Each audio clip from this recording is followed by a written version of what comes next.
నేను doctor Suresh Babu, psychologist, motivational coach, clinical hypnotherapist. ఈరోజు మంచి స్నేహితులుగా మెలగాలి అంటే ఏం చేయాలి? Good friends. మనకు ఫ్రెండ్స్ ఉండాలండి. కనీసం ఫ్రెండ్స్ ఎవ్వరూ లేదంటే మీ క్యారెక్టర్ ఇంట్రోవర్ట్ లేదా మీరు సైకలాజికల్ ఇష్యూస్లో ఉన్నారు. కనీసం షేర్ చేయడానికి ఒక ఫ్రెండ్ అయిన ఉండాలి. అందుకని మంచి ఫ్రెండ్షిప్ని పొందాలంటే ఒకటి, మీ ఏజ్ కావచ్చు, మీకన్నా పెద్ద కావచ్చు, చిన్న కావచ్చు, మీరు మొట్టమొదటిగా చేయాల్సింది వారికి ఫ్రెండ్షిప్ యొక్క ఓపెన్నెస్ అర్థం అవ్వాలి. ఓహో, నాతో ఇతను స్నేహితం చేయడానికి ఉపయోగపడుతుంది, లేదా ఇంట్రెస్ట్ ఉంది, లేదా స్నేహితుడిగా మెలగాలనుకుంటాను. అందువలన చక్కగా ఓపెన్ కమ్యూనికేషన్ చేయండి. రెండవది వచ్చేసరికి, స్నేహితుడిగా మనం మెలగాలి అంటే బాగా వినండి, వాళ్ళు చెప్పేది వినండి.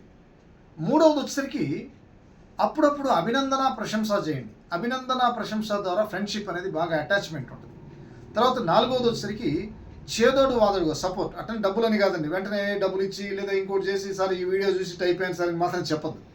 అందుకని వారితో మంచిగా మాట్లాడడము, కమ్యూనికేట్ చేయడం నేర్చుకోండి.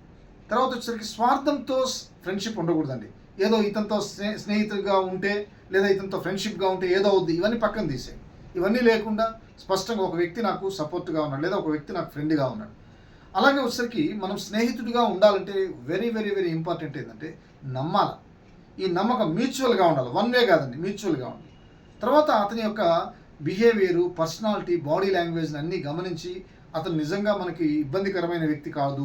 లూజ్ టంగ్ వాళ్ళతో చాలా జాగ్రత్త అండి. ఫ్రెండ్షిప్లో ఇది చాలా ఇంపార్టెంట్. ఈ లూజ్ టంగ్ వాళ్ళు ఉంటారు, వీళ్ళు ఏం చేస్తారు, ఏడు చెప్పగానే వాడు 10 మందికి చేయడం, వీడితో వెంటనే కట్ చేసేయండి. వాడికి చెప్పండి ఆ లూజ్ టంగ్ కాన్సెప్ట్స్ ఉంది. ఎందుకంటే స్నేహితం అనేది చాలా విశ్వాసం, నమ్మకంతో కూడింది. ఇలా చేస్తారని, అదేవిధంగా ఫ్రెండ్స్ ఉండడం ద్వారా మంచి స్నేహితుల్ని సెలెక్ట్ చేసుకోండి. చెడు అలవాట్లు పూర్తిగా ఉన్న వ్యక్తుల్ని మీరు కొంచెం అవాయిడ్ చేయండి. టాక్సిక్ పీపుల్ని అవాయిడ్ చేయండి. కొంతవరకు బెటర్, వీడి వల్ల మంచిగా ఉపయోగపడతాం, ఇద్దరికి మ్యూచువల్గా హెల్ప్ అవుతుంది, డెవలప్ అవుతాం అన్న వ్యక్తులతో స్నేహితం చేయండి. ఇలా స్నేహితుల్ని సంపాదించుకోవడం చాలా చాలా ఉపయోగపడుతుందని, మానసిక ఆరోగ్యానికి కూడా సపోర్ట్ అవుతుందని తెలియజేస్తూ doctor Suresh Babu. Thank you.